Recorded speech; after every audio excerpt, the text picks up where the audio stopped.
이번 주 토요일 날 저희 공동체에서 12월의 사랑이라는 제목으로 맞춤 전도 집회를 합니다. 지금까지 저희 카톡방을 통해서 함께 기도해 주신 모든 분들께 다시 한번 감사드립니다. 여러분 함께 오셔서 많은 분들이 하나님을 영접하며 또 예수 그리스도의 복음을 알 수 있는 기회가 될 수 있도록 함께 기도해 주시고, 특별히 그날은 저희 이천공동체 2020년 종강 예배로 함께 또 드리고 있습니다. 함께 오셔서 저희와 함께 하셨던 하나님을 돌아볼 수 있는 그런 시간이 되었으면 좋겠습니다. 오늘 소그룹 나눔은 131쪽에 있는 질문 하나입니다. 그리스도의 사역은 우리의 수치심을 어떻게 씻어줍니까? 오늘 두 사건을 통해서 우리는 두 가지 종류의 수치심을 보게 됩니다. 첫 번째는 혈루병 여인의 수치심이죠. 그는 자신의 몸에서 피가 흐름을 통해서 부정한 여인이 되었습니다. 그래서 그는 스스로를 부정하게 생각했고, 그런 몸으로 다른 사람들에게 가는 것은 위험한 일이었습니다. 왜냐하면 부정한 사람이 정결한 사람들에게 갈 수도 없었고요. 또 여자가 또 남자의 옷을 만지는 것은 무례한 행동이었습니다. 그런데 이 여인은 자신의 몸을 낫기 위해서 예수님의 옷자락을 만졌던 것이죠. 여러분, 그것은 무척 무례한 일이었을 것입니다. 이것을 믿음이라고 볼 수가 있을까요?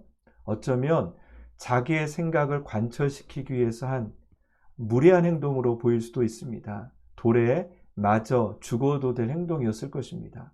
하지만 중요한 것은요, 주님께서 그녀를 부르시고 안심하라, 평안히 가라, 너가 건강하게 살길 원한다라고 주님이 말씀하셨습니다.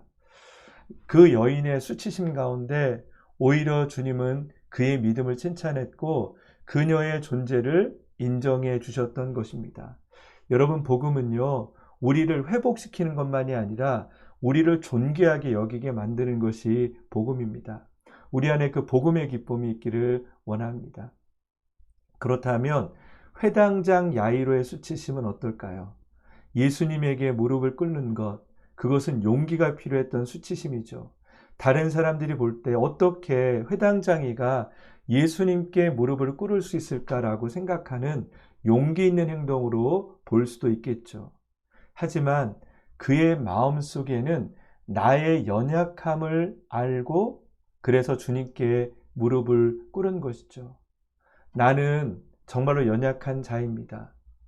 나는 정말로 아무것도 내 딸에게 해줄 수 없습니다 라고 여겼을 때 그는 예수님 앞에 무릎을 꿇고 주님의 도움을 기다렸던 것이죠.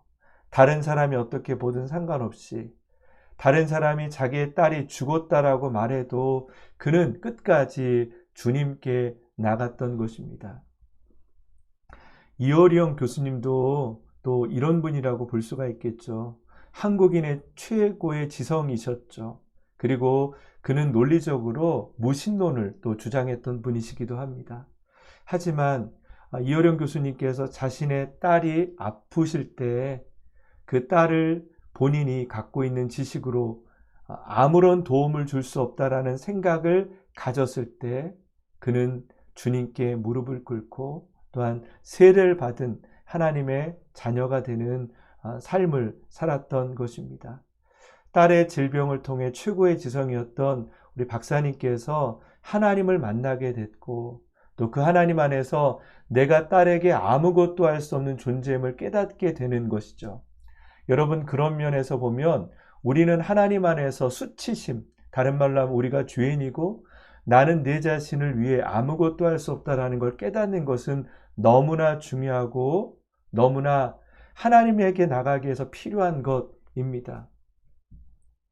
하지만 우리가 아는 것처럼 그 야이로가 가졌던 인간의 한계에 대해서 주님은 외면하지 않고 그에게 믿기만 하라 라고 말씀하시면서 그의 인생 가운데 생명을 허락해 주셨습니다.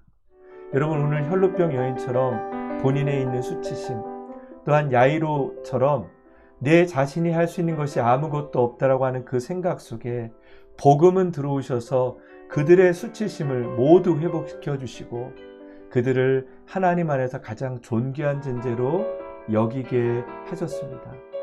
여러분, 중요한 것은요, 내가 누구인가를 스스로 판단하는 것이 아닙니다. 내가 어떤 것을 할 수 있느냐를 판단하는 것이 아니죠.